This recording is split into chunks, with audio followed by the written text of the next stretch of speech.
엔텔스 보도록 하겠습니다. 엔텔스 전고점을 돌파했나요? 돌파했나요? 볼까요?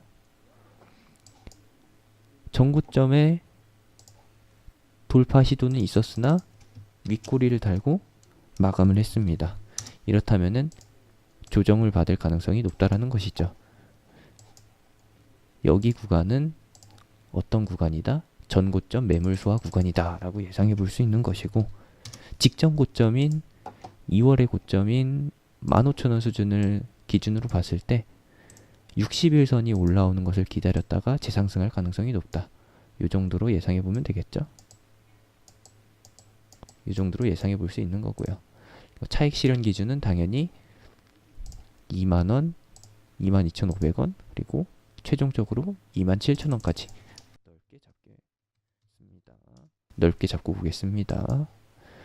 월봉으로 보시게 되면은 이제 막 3년 내에 신고가가 나온 건데 150주 정도의 신고가 이 정도가 나온 건데, 매물 소화만 잘 이루어지면은 25,000원까지는 무난하게 우상향으로 가줄 것이다 라고 봅니다. 물론 테마가 그때까지 살아 있어야겠죠. 그친다면은 어쩔 수 없는 부분이고요. S넷을 보도록 하겠습니다. S넷은 어떤 종목이냐 아실 거예요. 얘는 보안이에요. 보안인데 예전에 미래부에서 IoT 프로젝트를 진행한 적이 있는데 거기에 참여한 이력이 있어서 얘가 이번에 대장 흐름을 보인 겁니다. 유독이 강해요. 테스나를 빼고서 고가권을 유지하는 게 S넷밖에 없다라는 겁니다. 그래서 더 기대가 됐는데, 월봉상으로 보면은 얘는 충분히 신고가가 나오기에 좋은 조건을 갖췄다. 15년도에 IoT 사물인터넷 테마가 유행했을 당시에 그때 역시도 저 역시나 이 S넷을 참 애용했었는데, 그 이후에 3년간 조정을 받으면서 시간 조정, 기간 조정이라고 하죠. 시간은 충분히 할애해줬고, 이 양봉이 나온 것이 굉장히 강했기 때문에 단기 추세상으로 봤을 때, 주봉상으로 봤을 때에도 추가 상승이 예상되는 부분이다. 현재는 고가놀이, 주봉상과 일봉상에서 고가놀이를 진행하고 있고 7,500원에서 8,500원 사이 고가 조정을 거치고 있기 때문에 이 구간에서의 매수를 노리고 단기 시세를 취해갈 수 있겠다라고 봅니다.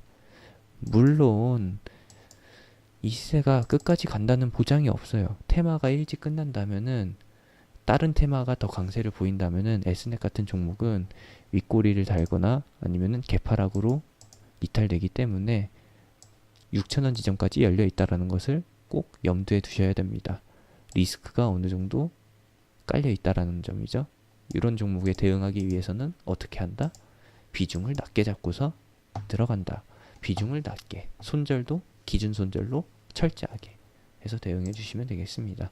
그리고 대장급은 아니지만 1.5군에서 2군 정도, 교체 투입 후보 정도로 볼 수 있는 종목이 바로 링네트인데, 링네트도 21선에 안 닿고 가는 추가 상승 패턴이 보인다라는 거예요. 주봉이나 월봉에서 봅시다.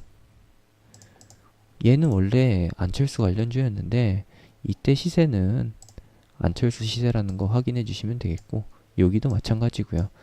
이제부터가 2018년도부터가 본 테마, IoT 테마로 움직이는 부분인데, 얘는 어떻게 갈까요? 2018년도에 나왔던 이 윗꼬리, 그리고 현재 동일한 선상에서 월봉 60선상에서 저항을 받고 밀린 것이죠. 이 부분이 결국에는 지지 포인트로 잡히게 될 건데, 가격이 얼마냐? 4,300원입니다. 4,300원을 보도록 하겠습니다. 월봉상의 지지 포인트가 4,300원이면은 이 아래 월봉상의 지지 포인트, 미래의 지지 포인트로 바뀔 이 4,300원이 결국에는 매수 데드라인이 되는 거죠. 이 위에서만 안 사면 된다. 이 아래로만 사면 된다. 월봉 60선, 일봉 60선. 그렇다면은 4,000원에서 4,300원 사이 많이 깊게 파여준다면은, 가격 조정이 조금 더 심화되면은 더욱더 땡큐라는 거 체크해 주시면 되겠고요. 얘도 역시나 리스크가 어느 정도 깔려 있기 때문에 4,000원까지도 쉽게 이탈될 수 있는, 3,700원까지도 이탈될 수 있는 그런 차트이기 때문에 주의가 필요하다라는 거 참고해 주시면 되겠습니다. 얘는 또 나중에 안철수로 갈 때 또 갈 수도 있어요. 그 점까지 염두해 두시면 되겠죠. 다음 기가레인입니다. 가면 갈수록 처음에 발생된 장대 양봉을 깨는 흐름이 나오고 있어요. 요 종목 월봉 봅시다. 월봉을 보시게 되면은 월봉에서 보시면은 어마어마한 거래량이 나와줬어요. 어마어마하다 이겁니다. 어마어마해요. 윗꼬리도 어마어마하고 거래량도 어마어마하고, 요거는 새로운 시세가 나온다라고 봐주시면 되는 건데 그 새로운 시세가 여기에 포함되어 있다라는 겁니다. 주봉으로 봤을 때 4월달 여기 2,000원에서 3,000원, 3,000원까지도 그렇죠. 첫 장대 양봉의 고점을 기준으로 해봅시다. 그러면은 2,600원. 그리고 시작점은 2,000원으로 봐주시면 되겠죠.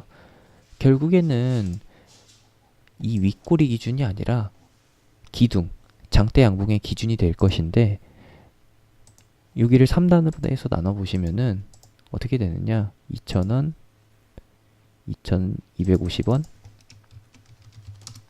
그리고 2,600원. 그럼 약간 더 수정해줘야겠네요. 2,600원, 2,300원, 2,000원. 이렇게 3단으로 나눠주시면은 정확히 어디서 반등이 나왔는지 보이실 겁니다. 요거 확인되시죠? 처음 나온 장대 양봉, 갭 상승 포함해서 요 부분을 따져본다면은 절반 수준에서 반등이 나오고 있다. 즉, 이 위치에서의 매수를 공략해보자 라는 거죠. 박스권을 예상해 볼 수가 있는데, 가이드라인을 잡아보면은 직전 고점 수준, 2월 고점의 가격인 2,200원 수준이 박스권 하단이 되겠다. 지지 포인트가 될 것이고, 이 지점을 이탈한다면은 이것은 손절로 받아들여야겠죠. 2,200원 일봉상으로 봤을 때 여기입니다. 60일선과 120일선의 골든크로스, 그리고 21선의 골든크로스 흐름에서 나온 가격 조정이다 라는 겁니다. 대장이 아니기 때문에 얘는 추가 조정이 예상되는 부분이고요. 2,200원에서의 반등이 아니라 손절 물량까지 감안해서 2,100원을 이탈하는 흐름이 나온 후 반등. 우리가 진입해 볼 수 있는 방법은, 우리가 사용할 수 있는 전략은 여기서부터의 분할 매수, 3회 정도의 분할 매수가 가능하겠다라는 겁니다. 물론 고가권에서 놀고 있는 대장주들보다는 리스크가 좀 적어요. 대신에 상승의 힘도 약할 수가 있기 때문에 이런 종목은 똑같이 비중을 낮게 잡고 가자. 차라리 아싸리 물릴 거면은 대장주에 물리는 게 낫다라는 겁니다.